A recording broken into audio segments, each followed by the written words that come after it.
Ladies and gentlemen, welcome back to another episode of the Underground Kings podcast. Today we are joined once again by Mr. Joe Parisi, as well as Mike and Brandon. Thank you all for coming on. Thank you. Thanks for having us. Good to see you, Colden. So, Mike, Brandon, you guys are kind of our special feature guests today. So I'd love to hear a little bit about what it is you all got going on. So I hear vintage clothing. You know, that can mean a lot of things. There's a lot of people in that game. So why don't you give me a little bit of backstory as far as what you got going on, what you're working on, what exactly it means by being in the vintage clothing business. Yeah, so I run a vintage clothing shop in upstate New York. I sell basically old graphic T-shirts, sweatshirts, hats, just cool articles of clothing, a lot of streetwear, just stuff that you'd see kind of out in the streets from back in the 70s through the early 2000s. Band T-shirts, Harley Davidson, NASCAR stuff, just kind of anything with cool graphics that's old. Nice. So yeah. Now, are we talking e-commerce or storefront operation? So right now, most of my business is done online. I've got several different channels that I sell through. I've got a platform called Depop, which is kind of like Poshmark, where I just list on there. Kind of got an interface like Instagram as well, where people can comment and like different posts. So I sell there mainly. I also have an Instagram. I have a website as well. I just started the website probably a couple months ago.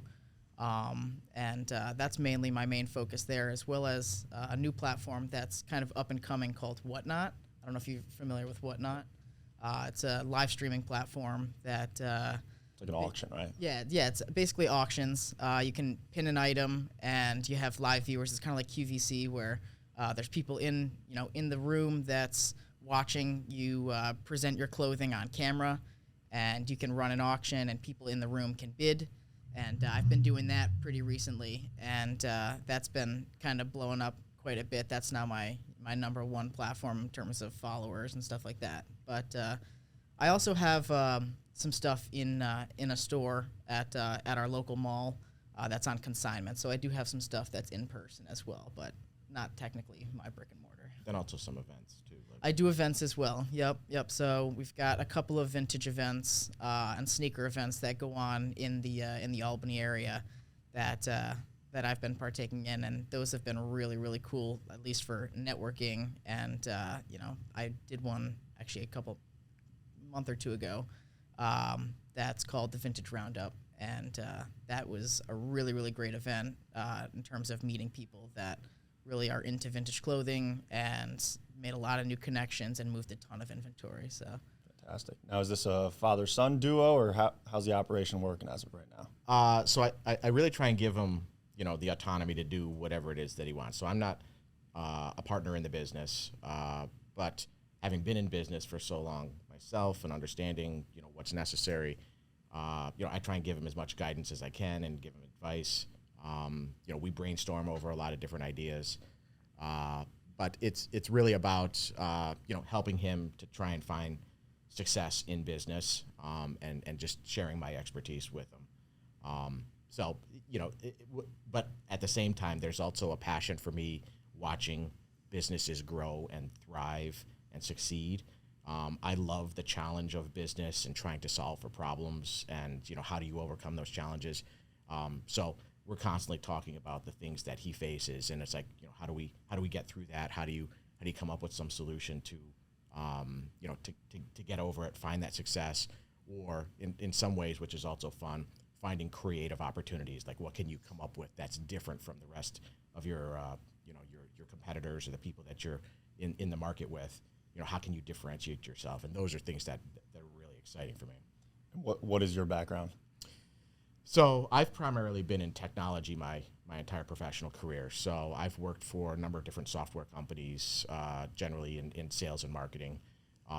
So I've worked in companies that have been relatively small, 50 to 100 employees, all the way up to companies that were pre-IPO, 2,000 employees, several $100 million of annual revenue. So right now I'm a director of sales operations in a software company based out of Indianapolis.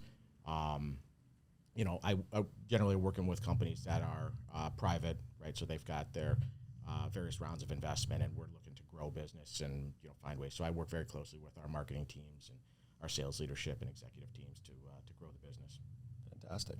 Now, for you, being in the son role, from the very beginning, was your father always someone that you felt was the person that you went to consult with or ask questions with business, or were you kind of, I'm sure as a father, you want to let him figure certain things out on his own, but what's that relationship been like? Yeah, I definitely, lean on my whole family for guidance on certain things, and everybody in the family actually contributes a ton to kind of the success of the business. My father's here to help with a lot of the, he's run his own business, in the past, so he's got a little bit of that experience on how to go and form an LLC, and how to file taxes for business, and it's been a lot of help.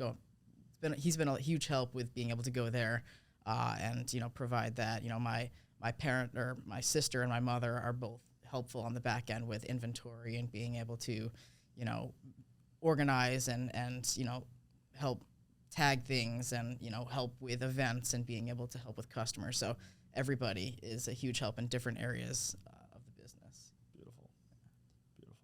Now, how many years in are you right now? So I've been doing vintage for, I think, about 4 years now, but I've only switched over to full-time. I think I'm about month 8, so still under a year for full-time. I worked in software sales for a year before this. Always was told that, being in sales was something that I'd probably be pretty good at. I had a degree in marketing, and figured I'd give it a shot after college, just going into the corporate world and try a sales position, and very quickly realized that was not for me. And just sitting at a desk from 9 to 5 was very, very excruciating. So I've always been pretty business minded and entrepreneurial, and I've always had little businesses and things just to make extra money growing up. And when I got into vintage clothing, that really sparked an interest in me, and I've been doing it ever since. I finally made the leap where at the sales role, I had a goal of just being able to pay off my college debt. Was able to pay off my college debt within the year, and figured, now's the perfect time to take the leap of faith and do something that I'm really passionate about. So we're 8 months in, and it's been going pretty well so far. Good for you, man. Good for you. How much product are you moving right now? Product. So through all of the it's hard to get an exact count because there's all these different channels. But I'd say we're moving, I don't know. You probably put out 5 to 10 packages a day. Yeah, I'd say so. Yep. With all of the channels, 5 to 10 items a day so far. So still a lot of growth to go, but the vintage clothing is. I am grateful that there's pretty nice margins on vintage clothing. Being able to pick stuff up for pretty cheap and being able to flip it for a decent amount. Not quite like golf knickers. Although I heard some of those numbers, and it's pretty. I'm envious. What was I'm going to start jumping into dumpsters too. You'd be amazed what you can find. It's pretty impressive. I know. Describe to me the experience of selling your first item. My first item. So my first item was actually, so I should go back to when I got started. I had some friends that were in vintage clothing, and It was a summer gig you were working. I was working at a summer gig, installing computer racks at, for one of the companies I was working for. Got a project for a local college, and we were just installing computers. But that's, not important. But some of the coworkers that we were working, that I was working with, were into vintage clothing, and I was curious and asked them about what that was about, and that's when I immediately got an interest in it, and they were actually my first customers. So I was able to get out, find some not great vintage clothing, but at the time I was like, oh, it's a vintage piece, and I think I sold it for like a T-shirt that I picked up for maybe $1 for $20 to like my coworker. So that was the beginning. Now, what about Do you feel bad? I feel bad? Not at all. what about your first experience? Tell me about your first experience selling something online completely. Online. So Depop was my first platform that I started on, and this was so long ago, but it was. I think it was just one. You got to list a bunch of stuff. Getting started on those platforms is pretty tough, just because if you don't have any credibility, there's no previous sales, so you just got to list a ton of stuff and hope that someone is willing to take the risk of buying from a brand new seller. But I think I sold like some sweatshirt from like Australia or something like that. It's probably like a $25 sweatshirt, and it was just nothing special, super special about it. But it was just that first step in selling online, and then from there, after that first sale, they just started rolling in on the platform.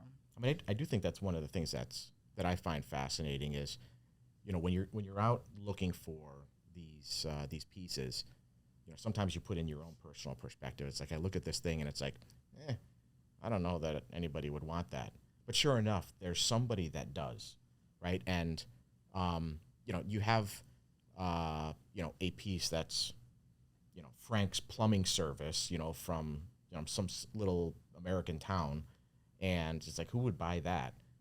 But sure enough, there's someone who actually will spend $35 because they just like the look of it, right? It completes an outfit that they're looking for, and it has nothing to do with the fact that it says Frank's plumbing service on there. It's just because they want that as part of their outfit. So that's one of the things that I've actually learned as I've watched him see these things. Like, you got to almost take your own personal opinion about what you think is a good piece. Yeah, there is an aspect of that, and I think you should share a little bit more about like what it actually takes to identify a vintage article that is worthy of selling. But as far as like the subject of the actual piece itself is there's someone out there that will buy it. I'm realizing an intersect here between Golf Knicker and what you guys seem to have going on with the vintage clothing business. Is like you're playing on that nostalgia component.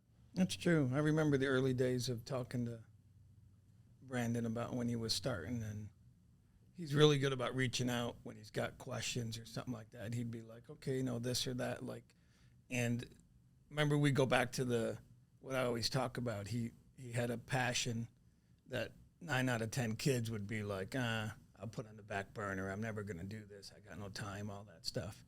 And but he didn't. He said, now's a chance. I got my college debt paid off. I got the time. Let's do it. And, Brandon, at some point, I'd like to hear, just think if you didn't do that. Just think if you did what the easier road would have been. I'll just go wait tables. I'll go bartend. I'll get a job. I got my degree. I'll go sit in a desk. Wouldn't that be awful? I mean, it would be like the worst. No. It would drive me nuts. Yeah, making that leap was the greatest. Even hearing you not doing it somehow drives me crazy. It was a pay cut too. Like it was a pay cut. Yeah, like I. No, it's always a pay cut. It's like right. It's like it's not actually. It's not a pay cut. It's like no pay. Oh yeah. But that's why it's rewarding in a way. The ones, and like I said, we had a discussion with Colden. Like, I think it's just easier now than a long time ago, because unfortunately kids your age won't make the leap. They're less likely to make the leap, I should say, than it was 20 years ago, 50 years ago. So someone like you saying, I'm going to get in vintage clothing while there's other kids doing it, you had the fortitude of saying, you know what, I'm just going to do this. And now now looking back, you wouldn't change anything. If anything, you probably would do a little sooner, because the hesitation is no longer there, let's say. So yeah, kudos for taking the leap. Yeah, for no pay. Making that leap was a really stressful decision, and I had to ask my parents, is this the right thing? Like, it's hard to leave something that's already working. It's paying the bills, and I'm like, I'm just not happy though. Like, I don't like the work that I'm doing. The people that I'm working for, they're okay. The pay, I can't complain about the pay. They might be watching this. I think they're great people. They are great people. They are great people. But it was there was, my dad taught me, there's 3 things that you got to enjoy when working, and you got to enjoy the job that you're doing. You got to enjoy the people that you're working with, and financially it's got to make sense. And if 2 of those 3 things aren't there, you got to look for another place. So for me, 2 of those things were missing. So that kind of is like what led me to take that leap. Well, the paycheck and comfort is what they get you addicted to. And most people will ride that out. Just enough to get by, and buy 50 years of your life before you're 6 feet under. That's just what life's about. If you go down that road, I'd like to talk also. Tell Colden and everybody about your basement, because I had visited last summer, and I didn't know what I was walking into going into this warehouse of clothing into the basement. But of course, there's racks everywhere. There's all kinds of I thought it was in Macy's of the underground. Let's say I didn't know what was there, but he's completely organized. What's in a box, what's this, I still don't quite get it, but he knows all about it. Yeah, there's basically an entire brick and mortar store in our basement. That's just it was a mess before, but we got it kind of in check and all organized based on category and sizing and all of that. And it's actually a lot better looking now. Well, there's nothing wrong with it, because I knew where everything as long was. As you know, and that's I knew where everything was. That's right. That's what counts. Where was it that Knicker started again? Yeah, I'm there trying you go. to remember. There you go. It was definitely very similar. No doubt. Probably in much worse shape. I remember when those Knickers were, that business was started. Yeah, when it was tucked under there, and it's only a matter of time before it outgrows the basement, and probably sooner than later. So I'll have to start looking at getting, a commercial, storage unit or something. I'd love to be able to get to the point where I can take private appointments, and basically just promote that so that people can come and shop right from there. You should play on the whole vintage kind of that crowd. I mean, you should get a little tiny sliver of land, throw a shipping container on there, your logo on the side, and you just open the doors and sell out of there. Yeah. You can store shit. like the steel doors. Yeah. Boom and boom. Have your racks, pull the racks out. Boom.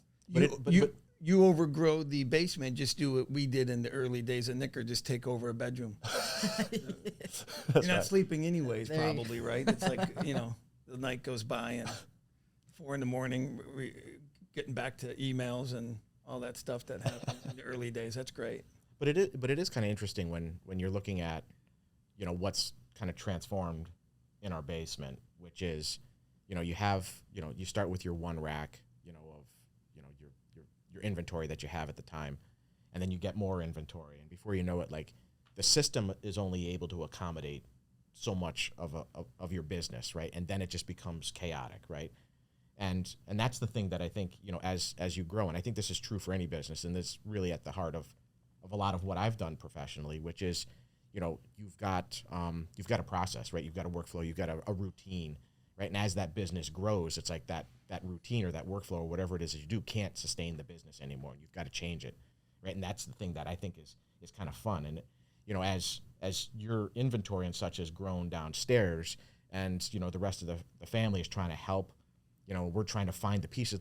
We can't find the thing because there's piles. This needs to change. You can't operate like this anymore. As you've got thousands of pieces of inventory, and you need to find the one thing that someone's looking for, and there's no system. You got to change the system, right? And there's a cost associated with that, which is probably what you're getting at. At a certain point, your time is better used not fishing for a sweatshirt for 45 minutes. So that's right. That's a good problem to have, though. We had talked about that. There's always there's great problems, and that's one of them. Yeah, something as simple as we've gone through and we've tagged all of your articles with their sizing, right? So if someone needs, okay, I need 2XL this in a particular category, we can zero in right on it now. Here's the category, there's a sizing, grab and go. It's 5 seconds. Use colors for that or something like that? Yeah, if you go to Macy's and you see those little plastic things that just snap on top of the hangers, they just have the size on there with the color. And but it forced you to have to change all your hangers. You can't use all those cheap plastic hangers anymore. You need something that doesn't clip onto now. Right, exactly. But those are the things that I think are fun to do, because you're constantly solving for those problems. Yeah, it's one of those things too where, if you're I'm assuming there's some help going on with shipping stuff, packaging stuff, That's whatever part it of may the be. job he likes to do. I actually enjoy that. Yeah. You're nuts. You sure the 9 to 5 wasn't for you?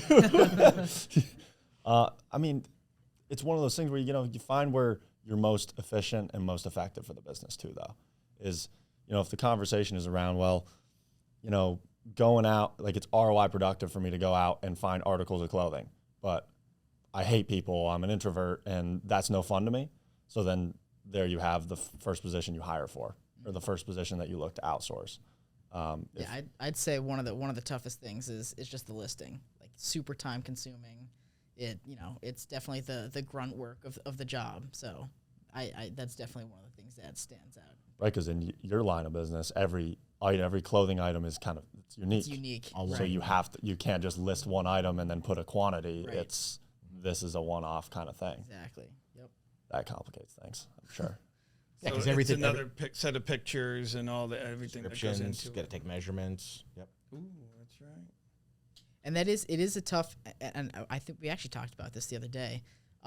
It's one of those things that is kind of tough to teach somebody, because there's certain language that's very common within the vintage community, and that's just something that comes with time, learning how to describe a true vintage piece. That's where I try and my parents and my family offer to help with some of those things, but in the end of the day, like it's pretty difficult to know exactly how to describe those pieces without really having the expertise in what vintage is. But that is something that can be learned. It's a learning curve. So Well, then there's the aspects of the actual pieces themselves. Like you've tried to teach us, Identifying like true how do you actually go through and identify, particularly if you're, at a thrift store or something like that. And I find a shirt and I think, wow, this is a cool looking graphic. Like, yeah, I don't want that. It's like, okay, what is it about this thing that you don't want, right? Yeah. So like how you've gone and learned about and educated yourself on like what is the thing that is desirable for your business. yeah, that's one thing that I've learned over the 4 years is identifying true vintage clothing, and that's something that a lot of newbies, and it doesn't matter, like everybody's gonna go through it. There's a learning curve with how to identify true vintage,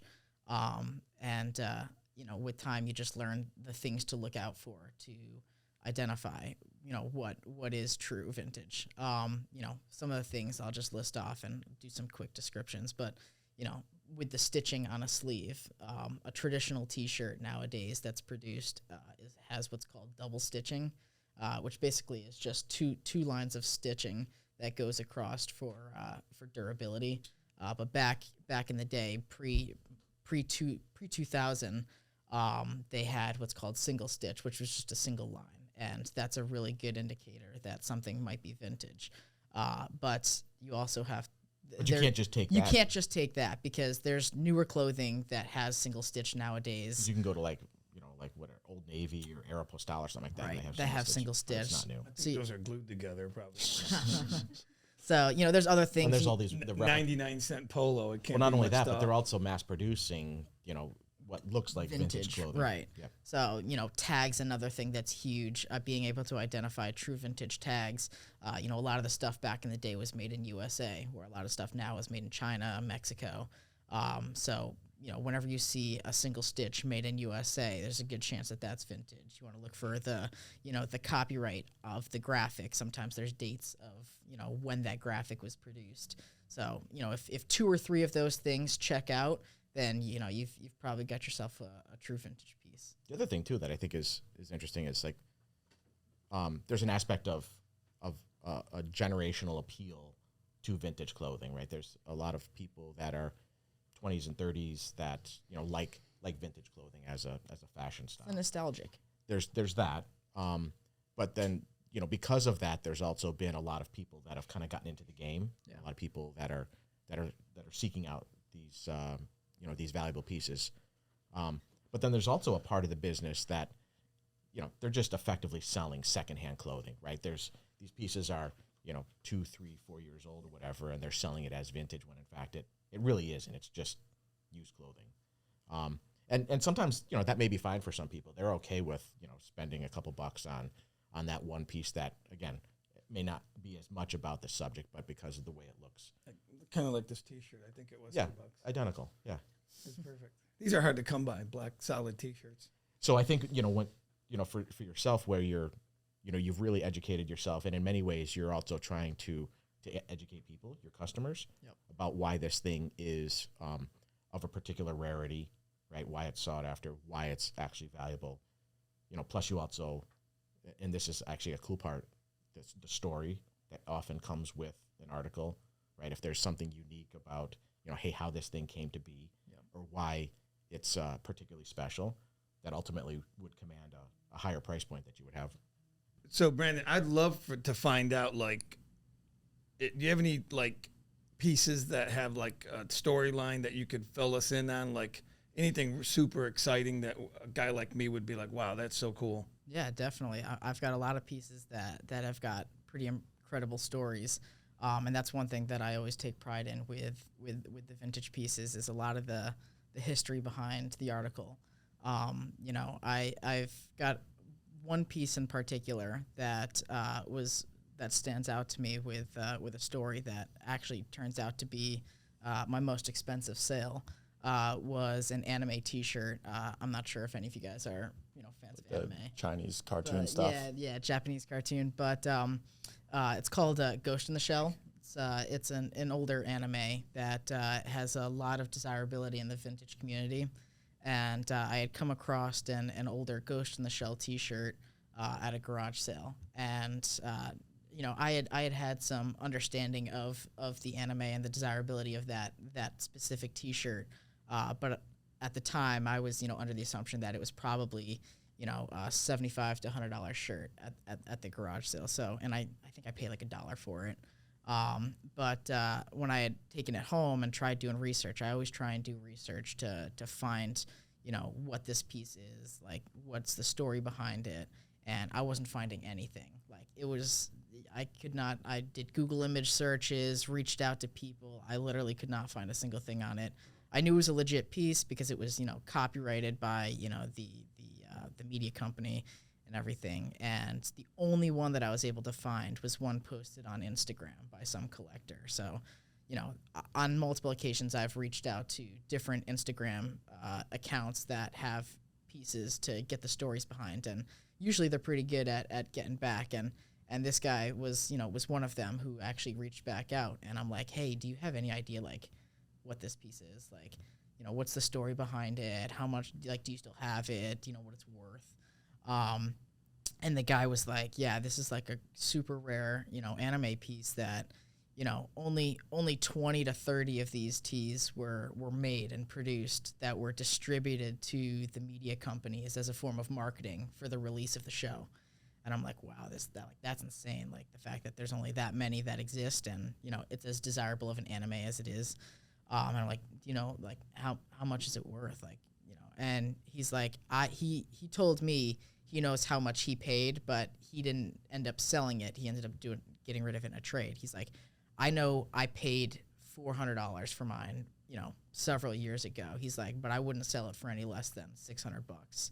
So I was like, wow, here I am. I only paid $1 for this T-shirt at a garage sale. So, I had posted it online, and I had a bunch of people reaching out with interest, and ended up selling it for $650 to a collector. That was just one of the coolest things that I had found. So I always pass on that story. As part of the marketing of the shirt is that there is only 20 to 30 of these made, which obviously, with scarcity, it just makes it more desirable, and people, the opportunity to own something like that only comes, maybe once in a lifetime. These guys are probably not wearing this stuff, huh? A lot of this stuff. Some of them do. Do they? Do they? Yeah. Yeah, there's. That's an expensive. It is, and I'd walk around with a bib on all the time. I think the way to look at it too is it's a vintage T-shirt. It's been around forever. It's been worn, right? You're not really gonna do any more damage to it. So, but yeah, you could, yeah. But it's for the most part, you're gonna be fine if you're wearing it, and yeah. There's always kind of the average person who is just buying these things because they want to build out a fit. But some of the most expensive things that you've sold are to collectors. Yeah. Right? Like there are certain pieces that have a certain rarity or scarcity associated with them. And there's collectors out there that pay big money for things because they need it for their specific collection. And price is almost not a factor for them. And you've encountered several instances in a variety of different ways, some of which were online, some were in person, where they're like, I need that piece specifically. That's the one thing I've been looking for, and you have it, right? And they just cough up big money for it. Yeah. Another story that I love to tell. It's not the most expensive piece, but it is, in my opinion, the coolest story. Was a vintage snapback. It's a logo athletic snapback. It's called a splash design. It's a certain design that they did back in the 90s for Philadelphia 76ers. And I had found this hat in the bottom of a basement at an estate sale. It was like completely just disgusting. It was like encrusted in dirt. When I brought it up to like buy it from the estate sale company, they didn't even want to charge me for it. They're like, just take it.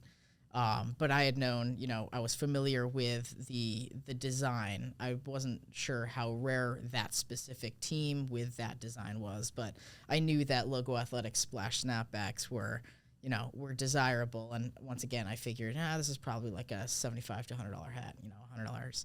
But with a bunch of research, I reached out to some people on a Facebook group that specialize in vintage snapbacks, and I mean, it just started flooding with comments and people being like, how much do you want for it? How much do you want for it? And that's always a good sign. Yeah, when people, like, when you're getting flooded with those kind of comments, it's quick like, offers. Yeah, you know you've got something. So I had to get a hold of someone that, was actually trustworthy. And, I had gotten in contact with one of the admins of the group, and he was like, yeah, this is a super desirable hat, and, get good money for it. And he still wasn't able to give me a value for it, so I kind of had to just pick something that I was okay with, and I think I had some guy reach out to me and offer me like $250, and I'm like, wow, like that's a lot of money for a dirty snapback that I found in a basement,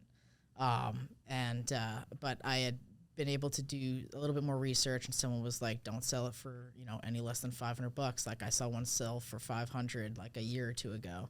So I shot high, and I was like, hey, I think it's worth a little bit more. Like I do like $600, and he was like, done, I'll take it. So I was like, okay, like, so I sold the snapback for $600. I'm sure it was probably still under market value for it, because he didn't even question it. He didn't even question it, but he had said that he had been looking for that specific hat for years. And the fact that I was able to pass it on to a Phillies collector who is really going to appreciate the hat for what it is and what it stands for. Like that was pretty cool. I would think you can take a solid lesson out of that in doing research, not only in the articles, but it may just be as important when you get to that valuation stage. Yeah. Because a lot of those, there's broad ranges when it comes to quality, when it comes to different designs, things like that. But, you can just put the item out there and see what kind of numbers people are throwing at you, and then do your research on the people who are making you offers. Yep. Because if you're getting an offer from a collector versus if you're getting an offer from someone who's in the same line of business as you, trying to resell. Whatever they're offering you is below market value or below what they know they can get for it. Yep. So then it's just a matter of kind of just competing on that arbitrage side of things of, well, if he's going to buy it for me for $600 and sell it for $800, I just need to find the person that'll buy it for $800. Yeah. And I think, like I said, could I have gotten more? I probably could have, but at least I'm happy with how much I made on the piece. And, like I said, I didn't really pay anything for the hat because it was, in such bad condition. And now I did get it looking really nice, reshaped it, cleaned it up, and it looked fantastic after. But if he wanted to go on and resell it for $800, like, let him do that. Like I made good money. And that's one thing that a lot of people in the vintage community struggle with, but I'm really okay with, is like, if someone comes along and buys something or finds a good deal in my store and wants to turn around and resell it, like, so be it. Like, I made my money on it, right? If I can leave a little meat on the bone for someone else to make some money, like, go at it. So, which I think in the business, in the game, that's actually a common practice where you have a lot of other vintage sellers that are buying from vintage sellers, right? So they're always looking for, something where they can make, 20% margin or something like that. So they'll pay up, they might buy it for, $80, but they'll sell it for 120, right? And they're making money, but that's different than when you're sourcing pieces out in the wild and you're able to scoop something up for, 75 cents because, it's at a garage sale. So, and I think that's something that you've always, really sought out too, is like, just get that cost basis, really low. Yeah. I've always taken pride in, everything that there are a lot of resellers that just buy from other collectors. And that's one thing I've always taken pride in, is like everything that I've got, I'd say, 95% of it is all handpicked by me in the wild. Like, very rarely will I find something. It's the part of the job that you enjoy the most. That is hands down the best part of the job, is going out and finding it, because once you do, when you pull that dirty rag out of the basement and you're like, holy shit, like this is an incredible piece. Like there's no better feeling than that. That's cool. Brandon, walk me through a good find, like from start to finish. Like you're just driving around. Here's the estate sale you're going to. What happens? Yeah, there's so much that goes into from the find all the way through the sale. Like, I spend every weekend, I'm pretty much out looking for articles. And I'll spend, 4 to 5 hours, in the mornings on Fridays and Saturdays, just driving around to different estate sales, garage sales. During that 4 to 5 hours, you might come across four things. 4 or 5 things, one of which might be, a decent piece. So there's definitely a lot of hit or miss in the game, but those hits can definitely pay off if you do come across the right pieces. But I'll spend 4 or 5 hours driving around looking for the items. Once I find them, got to bring them back home, got to clean them because a lot of them are dirty, got stains. So try and get rid of all of those, the flaws. Once those are done and cleaned, I generally show them off during my live streams on Whatnot, give those people first dibs on those. But if nobody grabs through there, then it goes through the listing process, which is taking photos, editing the photos to all be kind of coherent and similar. Because if you look at my website, like all of the photos look very similar with white background and just focusing on the T-shirt. So editing all of those photos. Writing up the descriptions, doing research is a huge part, especially with some of the higher end pieces, because you want to make sure that you're getting your money. So doing the research actually comes before the listing, then listing, and then when offers start coming in, that's when you can negotiate on price. People make offers, and then when they sell, you got to package them up and then ship them out. So it's quite a bit of time that goes into an individual item. But when you're dealing with, a bunch, like you start getting in a rhythm, and it doesn't take too long. How much time do you think you spend on a successful average piece, let's say? An average piece? From, kind of like from the beginning to the sourcing, end. sourcing, packaging, and shipping. Yeah, so I'd say, it's hard to say how long it takes to find one item, but let's just say, it's half an hour or so, 30 minutes to find an item. You probably got, I'd say, 10 to 15 minutes of taking photos and then listing, and then you've probably got an additional, maybe 5 to 10 minutes to print out labels, package up. So probably an hour in. Yeah, maybe a little less. You got some research in there that you're mingling. Yeah, you got some research. Research can take a while. you could spend all day, and other pieces. Exactly. Right. Sometimes it's 30 seconds to search an item, and like there you go. You got a piece now that you found this week that we are banging our heads against the wall trying to figure out what it is. Yeah, I did just find a piece at the Charleston bins that literally I can't find a single thing, which usually means it's something good. Reached out to a bunch of people and still haven't been able to find. So I still have some more digging to do on that piece. I always love it when you can't find things, because that usually means rare. Yeah, that's right. That's good. You end up a source for somebody else down the road if they find the other one or something. You want to get into any of the? I love to explain the back end of it a lot, like this is like an entrepreneur show. You took the leap. You decided to take on this endeavor that's probably going to take years of your life, let's say. So walk me through like the back end of it. Who's doing the books and who's doing the marketing and, you know, kind of, I'm sure you're doing a lot of it, but, you know, there's a juggling fact. You've got to balance. I got to list something, but I haven't reconciled my books in 2 weeks and I have to do that. You know, there's always stuff that. Yeah, that's still a big learning curve for me. You know, this year really just started with kind of the filing and, you know, making sure that I'm staying on top of my, you know, my quarterly sales tax, and making sure that I'm tracking all of my expenses. Just signed up with QuickBooks. So, you know, that's still a huge learning curve. Fortunately, I have, you know, my parents to help me out with that, and making sure that I'm kind of staying on top of that. So, you know, that is a huge kind of new thing that I got to work on. So. You did form an LLC for the business? Yep, there is an LLC that was formed. Actually, so my Phoenix Threads, the vintage clothing, is actually a DBA under my LLC. So I had formed an LLC back when I was in college for a different clothing company that didn't quite pan out yet. It's still kind of on the back burner, but that's kind of like the parent company of Phoenix Threads. So. Wow, Interesting. Did everything legit from the start. I know I didn't. I'm a big fan of some things can wait. You know, a lot of people say, I want to start a business. I got to start an LLC. Like, whoa, slow down a little bit, you know, because you know it's not that easy. Right. So right now, concentrate on the time you do have, grow the business. At some point, the business will tell you, okay, I need an LLC here. You know, I need a business checking. I need a business credit card to start tracking expenses, all that stuff. So that's something you can probably contribute to people your age watching this.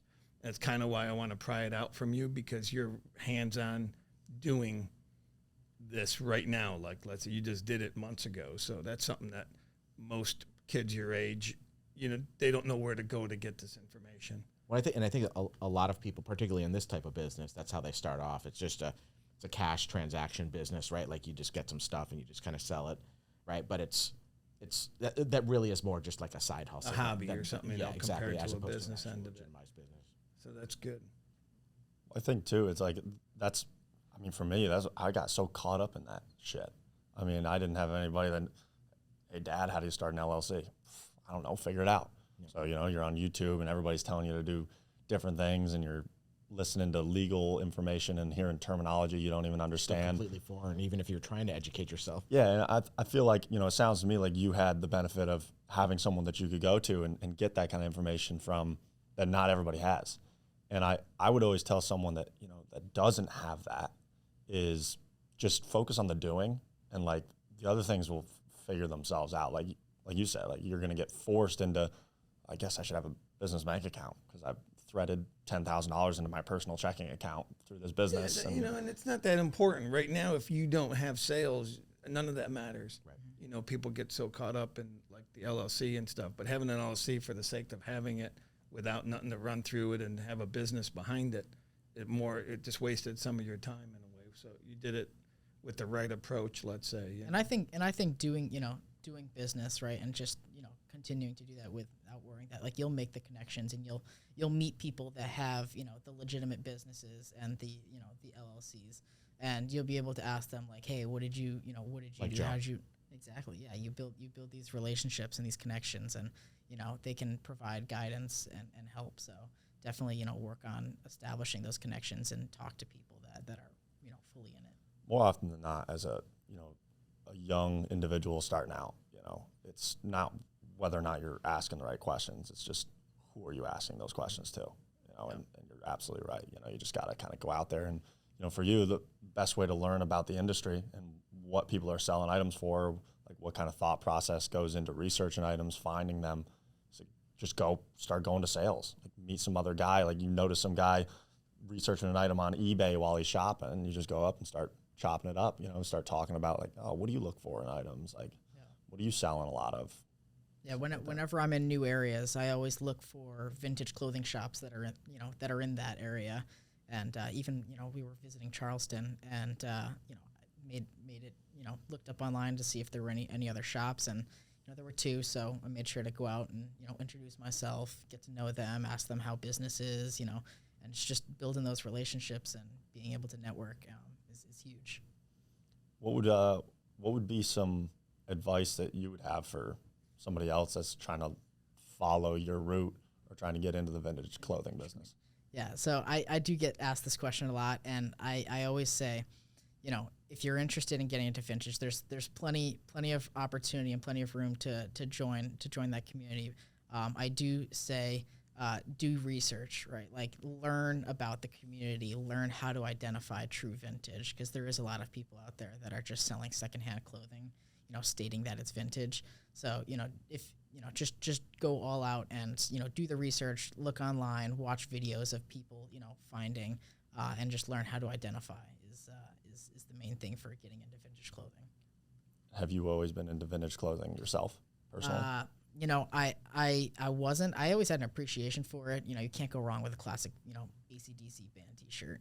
But it wasn't until I had, talked to those former coworkers that were into it. And, like I said, I was always, entrepreneurial and business minded. And when I saw the potential there, that's just when I fell in love with it. And now, that's pretty much all I wear is vintage clothing. And, You kind of have to now. Exactly. Got to. There's another thing too that I think from a business standpoint, right? As I look, we've had a long relationship, and I've loved to see, how your business has grown over the years, and, having my own business, having been in business and seeing you, like I always view business as, there should always be some sort of exit strategy. Like I believe that every business is intended to be sold at some point, right? Even if it's to your family members, right? That you're going to have to sell that share or that interest in the business. So like I look at the business that you have, right? And I think, so it's kind of in its early stages, right? There's still a lot of growth opportunity, but at some point there's got to be a point where, what are you going to do with this business? Where do you want to bring it? How big do you want to make it? It'll have an inherent value potentially to somebody, right? And it's like, is there an exit strategy for you to sell the business? And like, how do you increase the valuation of that business? Like, what do you do to make it worthwhile for someone to say, hey, I think that's you've got an identity or a brand or something that is worthwhile. Probably got some brand building to start doing, I guess. I think that's just going to come with, utilizing those connections and those networks that you've got, and, find out what other people are doing and how they take that approach. And, it's definitely something to consider. It's still super early on, but I don't think it's ever too early to start thinking about that. So, but yeah.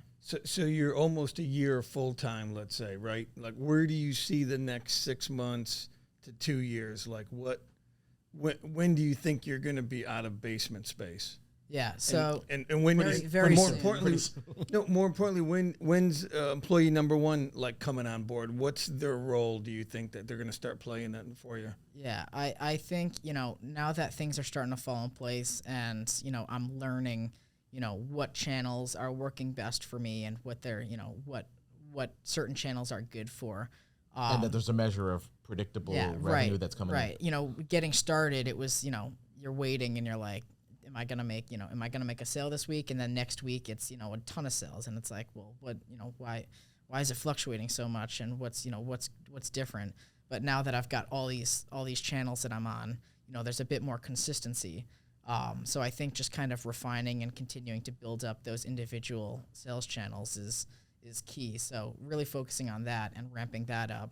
I talked about getting into a commercial storage unit at some point, because I'd love to be able to take private appointments as I continue to build my network and build more customers. I do get a lot of people asking like, hey, do you have a storefront? And right now I have to push people to the mall where I've got some items on consignment, but at the moment it's kind of difficult to get people to come to the house and go to the basement when they're people that you don't really know. So that's where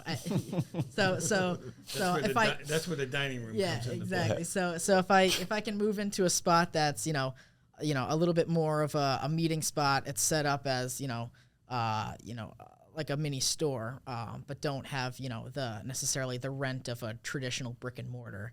That's probably the next step for me, is getting into something like that. And So, real quickly, do you think a brick and mortar is needed?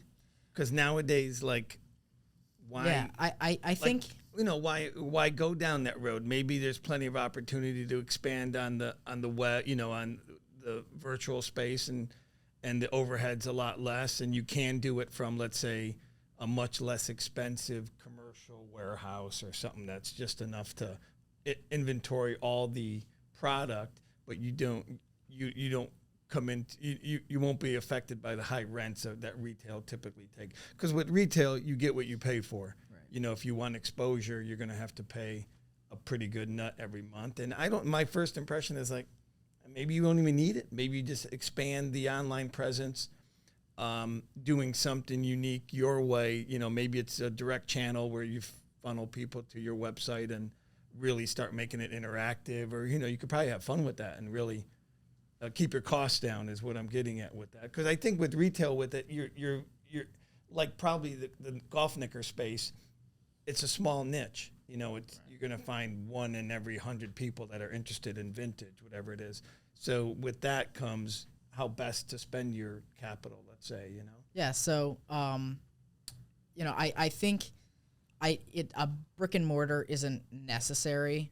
And I think, very much you can just do all of your sales online and doing private appointments. It's another channel. It's just another sales It is channel. another channel. So I personally wouldn't look at getting into a brick and mortar until my online is like set in stone and it's making my full, a full income on its own.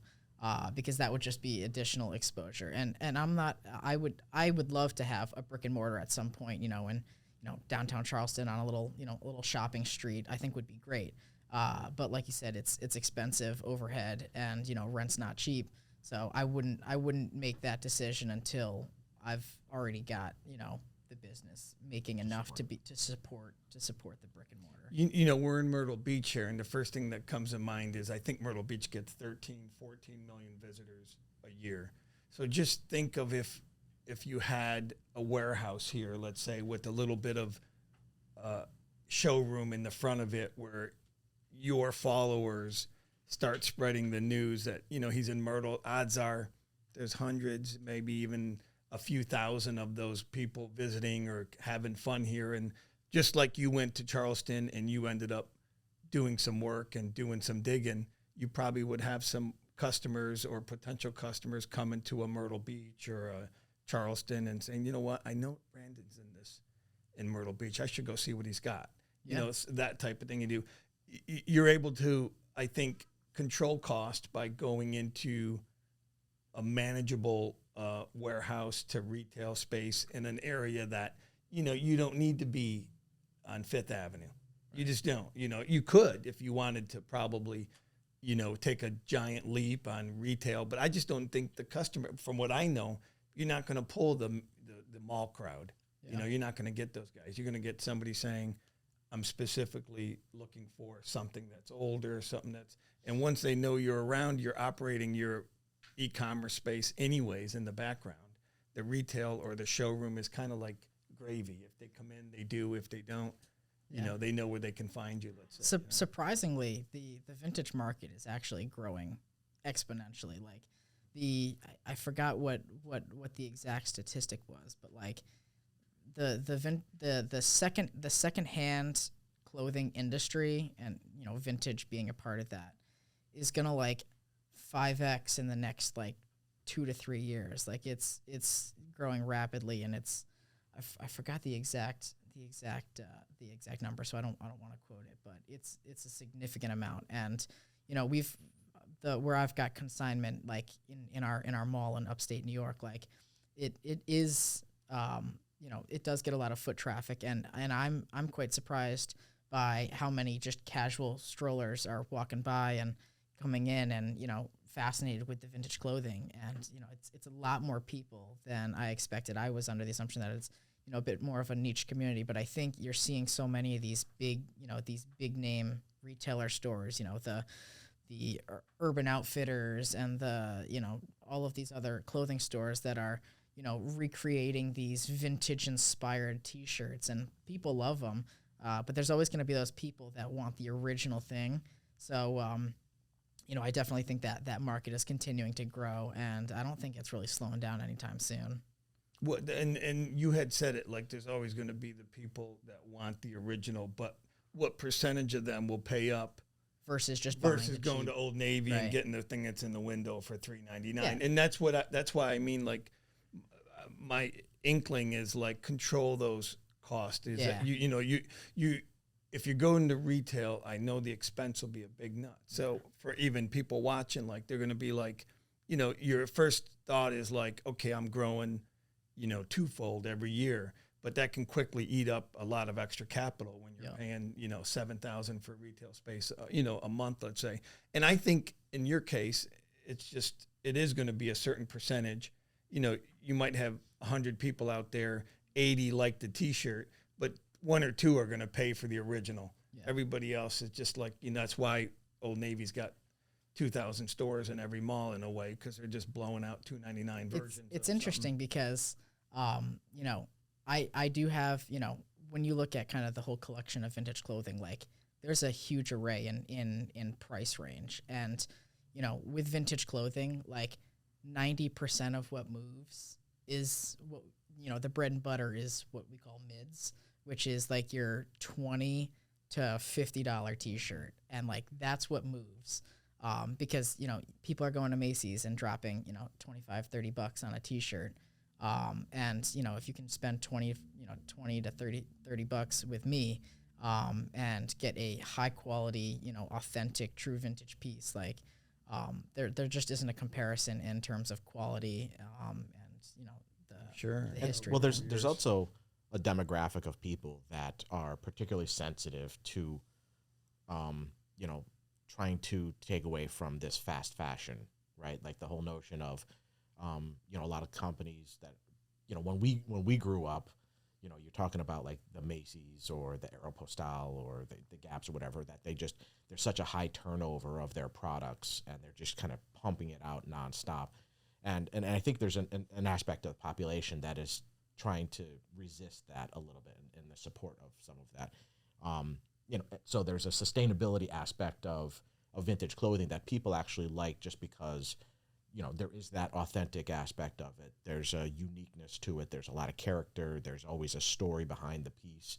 To be maybe part recycling or kind of like keeping something, why throw it out? It really is. There's a statistic or a saying that was like, if we just completely shut down and stopped all fast fashion entirely and just put a halt, like there's enough clothing on this planet to last us for like 100 years. Like it's something stupid. Like, so being able to kind of, recycle and upcycle, right, and bring life back to these old pieces that are coming back in style, it just kind of helps with the environment. It saves from being thrown into the landfills. I mean, there's images of overseas of just these mounds of clothing that are just piling up, that are just sitting there disintegrating.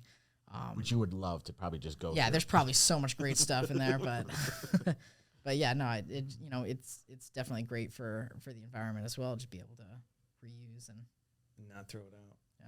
No, so get into with growth. Where do you see the first employee? Like, I'm eager to find out when you think that's coming on board and what they might be doing for you. Like, what do you see happening? It's definitely something that I'm considering, and product listings. Yeah, just descriptions and listing is definitely a big time consumer. And I love everything about the job, but if there is one thing that is kind of the most grinding is just the taking the pictures and listing. So I would definitely probably find someone to take on that role. I have had my sister help out in the past, and she was looking for some extra cash, for the summer. So being able to just help with kind of pulling certain listings from the website over to Depop, and creating some of those listings was a huge help. And if you pay a couple bucks or whatever per listing, it's a huge savings in time on my hand. So probably someone that can to answer your question, probably so. Is she creating the listings that you dread creating? Is that what it is? Yeah, so there is still a bit of a learning curve in terms of like how to write up the descriptions, because there is, you know, certain language that's used, you know, and the terminology. So, you know, that's something that, you know, we still got to work on a little bit, is just kind of teaching and learning that language. But yeah, no, she's right now she's mainly grabbing stuff from like the website and bringing it, you know, exporting it and importing it into Depop, bringing all the photos in, creating, you know, copying and basically writing those the descriptions from the website over to Depop and vice versa, being able to just cross list. And that listing, the Depop, is something you originally created, let's say, the first time, let's say. Yep. So I would go through, write it, and then she can. Well, you had said how important the listing is, and that's why I'm kind of drilling down, like, okay, so you want, if you get someone else, like your sister knows kind of where she's been involved, but if you get someone else and he's or she's going to be doing that important job of creating the listing. So now that's very important, who you pick, you know, all that stuff like that. So it's a learning curve that I can picture. That won't be easy in a way. You're going to have to find someone that's probably got some writing knowledge, or at least likes to read and write and knows description terms and all that stuff, let's say. So Yeah. I can picture that while you don't like it, it happens to be the number one, the top job that you do. You know, you said how important it is to create. Well, so that's an interesting point that you bring up, which, you know, for people that are starting off in business, right? Like there's the aspect, you know, you often hear that you should get into business doing something that you actually love, find your passion, follow your passion, and so forth. But often that passion and the thing that you love to do isn't always where your time is best spent, right? And I think that's kind of what you're getting at. That's what I'm getting at. That's like right. There's certain things that you might love to do, but then there's the things that you are the one that probably should be doing. That's exactly it. Like, you know, it's one of those things where when you said two things, I don't quite like doing it, but it's the most important thing I do. Right. So, okay, you're going to eventually probably juggle that. Like, okay, I got someone here, they're great, but there's a cost value. If they're not good enough, maybe it's something you have to tackle until you get someone, you know, like you said. So there was a real, like, there was a book that I read back when I was in business and I was advised to read, and it's an older book now, so it's probably 20 plus years old now. But for like small businesses getting started, it's really a great read. It's relatively easy. It's called The E-Myth. I don't know if you've heard of it, but it's books. So it's really good in the sense of any business starting up, because it really talks about going from nothing to something valuable, right? And it talks about like these different personas. There's really 3 different personas. There's the person who does the work, there's the person who kind of manages the work, and there's the visionary, right? And there are 3 different personalities, and it's incredibly difficult for any entrepreneur that's first getting started to wear all 3 hats, right? But you have to in the beginning, right? But in the end, like, you can't actually do all 3 well, right? Because you're kind of predisposed and you're wired to one of them. To one of them in particular. But ultimately, what is necessary is defining and building what is largely referred to as like scalable, repeatable processes, right? So it's all about, hey, if you are the one that is essential to doing a particular process, maybe it is the product listing, taking the pictures, writing the descriptions, whatever the thing is, like, you've got to be able to build that process and design it in such a way that you can tell somebody else, this is how you do it. I want you to do it, you know, this way, because this is my way of doing it, and create more of yourself, right? So, and there's, in many ways, there's this, if you look at the franchise model, and this is really kind of at the heart of a lot of the book, which is, you know, they basically have this turnkey system of running a business, and it's like, hey, here's how you run the business for someone who might not be familiar with how to run it, because they've figured out the formula, right? And in order to be able to scale your business, that's what you've got to do. You've got to think about how things are done, and you've got to be able to teach somebody to do it that way, right? And that's how you get yourself out of being the critical failure in a business, is because you're able to kind of establish that process for somebody else to do. And it seems like, look, from an outsider looking in, that description and the listing is key to everything. So you could have the same product, same old T-shirt, give it to 4 Brandons out there, and the one that does the best description, the best picture. So it's such a key, like everything, even a car showroom, the way they put a Range Rover up on, a big cement boulder looking thing. So all that stuff comes into marketing. And that's why I wanted you to relate to some of the other kids. Like, an outsider looking in, I don't know if Brandon ever needs a ship. You know what I mean? It's just like one of those things where that's definitely probably going to be the easiest to find, someone that can just slap a label on it, make sure they get the right item and the right customer and the address. But that's something that you can easily outsource, let's say. And like your dad was saying, like, there's probably ways, no doubt, that you can transition someone into the description without and still get your stamp of approval on it, all that stuff. I think it will be the hardest thing to do, but it's certainly going to be the most important thing you ever do. Yeah. And no matter how big the business goes, it'll always be relative to how well you're able to display it, market it, take photos of them, because they're all unique pieces. Everything becomes a new sale, let's say. It's always going to be like, okay, I can't take anything I did it for any other item and reuse it. Yep. It's just amazing that everything is, and that kind of is a testimony to the cost of it. I mean, you're talking like somebody might be spending $200, $300, $400 on a T-shirt, but it's not like you found it for nothing and you don't have any time involved. I mean, you really do have some research, it sounds like, on finding out where this thing came from. Every picture, even if it takes 10 minutes, it takes time. Yeah. It just, the cost is more than just the dollar. Sure, that the absolutely. shirt costs, Even the listing, the description alone, I would be awful at. I just know me. I'd be like, I don't know what I would do. Yeah, I've started to utilize a template for all of my listings, which has definitely made it a bit more efficient and coherent among all of the descriptions. So there's certain things that I have that you can literally just copy and paste the template over, and then you just fill in what's necessary. So, I've got, a description, what tag it is, the size, the stitching, and all you do is just fill in, like, it's this stitch, this tag, this size, and it's this T-shirt. So you're literally, you're almost to the point to where you could just say, hey, I need you to fill out this. Right. This so format. as long as I can teach someone how to, this is a single stitch, right, versus a double stitch, they can say, yep, single stitch on the template. It is, it's tagged a size, large, but it measures like an extra large or measures like a medium, right? They know how to distinguish that. They can put that in. So,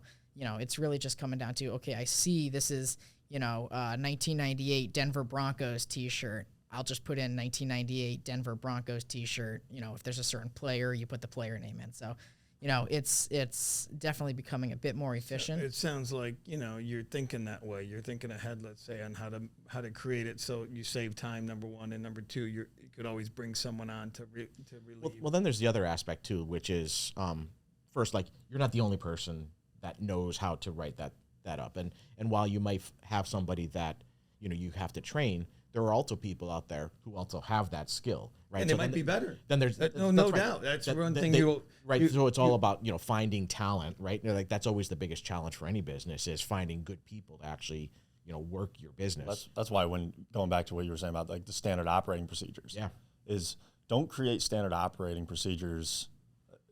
There's no room for you to allow your ego to be at play. That's right. Like, create standard operating procedures with room for adaptability by the individual that fills that role. I mean, for me, I was editing my podcast for a long time. And then I hired Ethan. So Ethan comes into play, and I say, okay, well, this is how I've been doing my podcast. And if he did it my way, it would probably take him 5 times as much time, because he knows he has his own operating procedure as well. So it's more, what you want to do is create a standard operating procedure that involves deliverables and stages, but not that necessarily involves exactly what has to be done within those stages in order for the task to be executed upon. So it's really just, nobody cares what the process is, as long as the outcome is success. That's right. That's right. Yeah, and as businesses grow, it often isn't necessary for the business leader to actually have an understanding of how all of the nuts and bolts actually are done, right? Like you actually have good talent Yeah, that actually can, ideally find that's your team then. If as you put your team together, you're fine. Like and that'll be instances where you're like, oh, geez, I thought I was good at writing this stuff, but I don't. And it's great to see talent. Yep. That's right, especially talent being utilized that you are giving someone like Ethan. The video and be like, oh, this is great. This guy can really just take the stuff and bring it to another level. Let's say that's right. Even if it's description and all that. So that's great. Along with growing the team and that kind of conversation. So really coming up towards kind of the end here. But what is your long-term vision for this? What is it that you're looking to build this company or build this brand into? And then, of course, how will people be involved? I mean, how big are you looking to go? Yeah, I mean, I think it's so hard to see what the vintage community will be, in 5-10 years from now. Vintage clothing has always been around. There's always been people that have collected vintage clothing. I know right now it's super hot and everybody's looking for it. So I'm definitely gonna capitalize and make sure I'm staying on top of that. But me as an entrepreneur and my entrepreneurial mind, like I'm always thinking of different ways to make money. So, for right now, vintage clothing is my main focus. I'm still trying to build this up, but there's nothing to say in a few years from now that I'm doing this along with real estate or getting into something else. So, I'd love to continue to grow this, and like I said, get into the personal shopping experience and being able to have clients and things like that. So I think for me, at least in the near future, that's where I'm headed. In long-term future, as long as vintage clothing is still relevant, still hot, I definitely have the realization that it's possible that it's just a trend and it kind of dies out. And if it's not profitable anymore or there's not as much interest, I might have to pivot and change. I've thought about making a kind of veer in a direction of taking vintage, but also incorporating my own brand, right? Establishing my own identity within the vintage community. To I always think that's one of the best thing that you can develop for your business is your brand and your reputation, right? Like your brand ultimately becomes known for something, right? So for anybody that's trying to establish their business, it's always about what is that recognition and what are people ultimately coming to you for?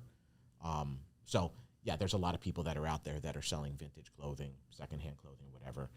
But a lot of them, you might not even know the name of the company that's actually selling it, or it might not even matter to you. So can you actually elevate the identity of your business to being in many ways transcending the actual product that you have? Well, you've got a customer base that we had talked about creating a line of something, getting your own take on certain items and customizing it or making a piece that would be like, your take on, let's say you started something that someday will be vintage. That's a good way to I'm sure you have a customer list now of all these people that bought from you that you can email and all that stuff, so yeah, good way to think about it. Return customers are the best, That's great. Because it's that experience that they get when they work with you as opposed to working right. with somebody else. Like even things like when is. you talk about like the packaging and stuff like that, like even the packaging, like you put a special care into the packaging that you put together just to make it, the unboxing a little bit experience. more memorable, Yeah. right? Someone has chosen to spend their money with you, right, and continue that experience even upon the receipt of their products. That's good thinking. So speaking of brand, why don't you go ahead and plug into the audience where they can find if you you guys at? are interested in vintage clothing, you can find me on Instagram at Phoenix Thread. My website is phoenixthreads.store. And if you are on Whatnot, Phoenix Threads, check me out. You have shows every Yep, I do a little giveaway show every Monday, Wednesday, and Friday at 5 p.m. So Beautiful. Gentlemen, thank you all very much. Thank you. thank you. Thank you, guys.